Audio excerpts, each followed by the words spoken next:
नमस्कार। कभी सोचा है कि नदियां सिर्फ नक्शों पर खींची हुई लकीरें नहीं होती? असल में ये तो वो जीवन रेखाएं हैं जिन्होंने भारत के भूगोल, उसके इतिहास और हमारी संस्कृति को आकार दिया है। तो चलिए आज इन्हीं जीवन रेखाओं की एक शानदार यात्रा पर निकलते हैं। ये वाकई एक गहरा सवाल है ना? ये सोचने पर मजबूर कर देता है कि ये बहती हुई धाराएं हमारे देश की पहचान के लिए आखिर कितनी जरूरी हैं। तो आइए मिलकर इस सवाल का जवाब ढूंढने की कोशिश करते हैं। तो चलिए इस बात को और गहराई से समझते हैं। देखिए, प्राचीन सभ्यताओं से लेकर आज के जो मॉडर्न शहर हैं, भारत की कहानी मानो पानी से ही लिखी गई है। इन्हीं नदियों ने हमारी जमीन को सींचा है और हमारी संस्कृति को पाला पोसा है। जरा सोचिए, दुनिया की कुछ सबसे पुरानी और महान सभ्यताएं जैसे कि सिंधु घाटी सभ्यता इन्हीं नदियों के किनारे क्यों फली फूली? क्योंकि नदियों ने उन्हें सब कुछ दिया, उपजाऊ जमीन, पीने का पानी और हाँ, व्यापार के लिए रास्ते भी खोले, जिससे बड़े बड़े साम्राज्यों का जन्म हुआ। अच्छा, अब भारत की नदियों को ठीक से समझने के लिए उन्हें अक्सर दो बड़े ग्रुप्स में बांटा जाता है। और ये जो क्लासिफिकेशन है ना, ये भारत की हाइड्रोलॉजी यानी जल विज्ञान को समझने की चाबी है। एक हैं हिमालय से निकलने वाली नदियां और दूसरी हैं प्रायद्वीपीय पठार की नदियां। और इन दोनों तरह की नदियों में ना जमीन आसमान का फर्क है। देखिए, जो हिमालयी नदियां हैं वो ग्लेशियरों से निकलती हैं, इसीलिए वो बारहमासी हैं, मतलब साल भर बहती रहती हैं। ये जियोलॉजिकली काफ़ी यंग है और इनमें एनर्जी भी ज़्यादा है। और वहीं दूसरी तरफ जो प्रायद्वीपीय नदियां हैं वो पुरानी हैं और मानसून की बारिश पर डिपेंड करती हैं, इसलिए वो अक्सर सीजनल होती हैं। तो चलिए अब अपनी यात्रा का रुख करते हैं उत्तर की ओर, सीधा हिमालय की गोद में, जहां भारत की कुछ सबसे बड़ी और शक्तिशाली नदियां जन्म लेती हैं। और भाई, जब उत्तर की नदियों की बात हो तो जिक्र सबसे पहले गंगा का ही आता है। ये गंगोत्री ग्लेशियर से निकलती है, जहां इसे भागीरथी के नाम से जाना जाता है। और गंगा सिर्फ एक नदी नहीं है, ये तो करोड़ों लोगों के लिए आस्था और जीवन का प्रतीक है। लेकिन क्या आप जानते हैं कि गंगा नदी बनती कैसे है? ये कोई एक अकेली धारा नहीं है, ये तो उत्तराखंड में कई पवित्र संगमों से मिलकर बनती है, जिन्हें प्रयाग कहते हैं। और जब देवप्रयाग में भागीरथी और अलकनंदा का मिलन होता है, तब जाकर इस महान नदी को अपना नाम गंगा मिलता है। गंगा का सफर अकेला नहीं है, रास्ते में कई सारी सहायक नदियां इसमें आकर मिलती हैं और इसे और भी विशाल बनाती हैं।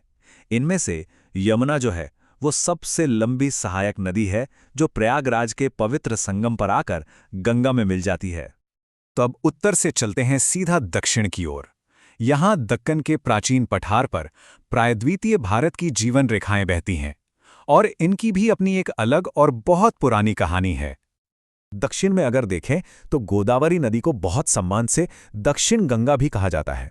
फिर है कृष्णा नदी, जो अपनी सहायक नदियों के साथ मिलकर एक बहुत बड़ा बेसिन बनाती है। और हाँ, नर्मदा की कहानी तो सबसे अलग है। ये उन गिनी चुनी बड़ी नदियों में से है जो पूरब के बजाय पश्चिम की ओर बहती है, एक रिफ्ट वैली से होते हुए सीधा अरब सागर में। अच्छा, नदियां सिर्फ जमीन पर बहती ही नहीं हैं, वो ऊंचाइयों से छलांग भी लगाती हैं। और जब वो ऐसा करती हैं तो प्रकृति का एक सबसे शानदार नज़ारा सामने आता है। तो चलिए अब चलते हैं भारत के कुछ शानदार वाटरफॉल्स यानी जलप्रपातों की दुनिया में। 455 मीटर, जरा इस ऊंचाई की कल्पना करके देखिए। ये सिर्फ एक नंबर नहीं है, ये प्रकृति की जबरदस्त शक्ति का पैमाना है। जी हाँ, ये ऊंचाई है कुंचिकल फॉल्स की। कर्नाटक में वराही नदी पर बना ये झरना भारत का सबसे ऊंचा वाटरफॉल होने का गौरव रखता है। इसकी भव्यता सच में देखने लायक है। तो इस लिस्ट में कुंचिकल के बाद नंबर आता है उड़ीसा के बरहीपानी फॉल्स का और फिर मेघालय के नोहखलिकाई फॉल्स का। ये तीनों मिलकर भारत की प्राकृतिक शक्ति का एक अद्भुत नजारा पेश करते हैं। भारत का नियाग्रा, ये तो बहुत बड़ा खिताब है ना?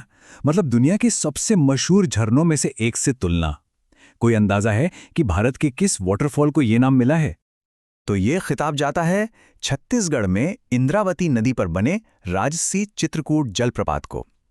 अपनी घोड़े की नाल जैसी चौड़ाई और पानी की विशाल मात्रा की वजह से, खासकर मानसून में, इसे भारत का नियाग्रा कहा जाता है।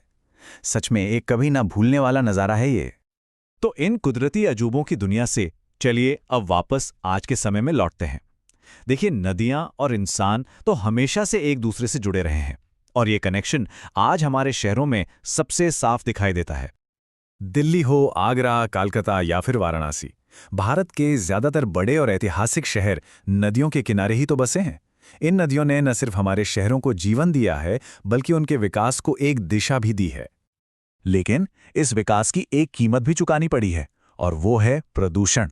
पर अच्छी खबर यह है कि नमामि गंगे जैसे बड़े कार्यक्रम हमारी नदियों को बचाने और उन्हें फिर से सेहतमंद बनाने के लिए चलाए जा रहे हैं, क्योंकि इन जीवन रेखाओं का भविष्य हमारे अपने भविष्य से जुड़ा हुआ है। और आखिर में एक सवाल हम सब के लिए है। इन नदियों ने हमें सदियों से पीढ़ी दर पीढ़ी पाला पोसा है, तो क्या अब ये हमारी जिम्मेदारी नहीं है कि हम ये सुनिश्चित करें कि ये आने वाली पीढ़ियों के लिए भी ऐसे ही बहती रहें? इस पर सोचना बहुत जरूरी है।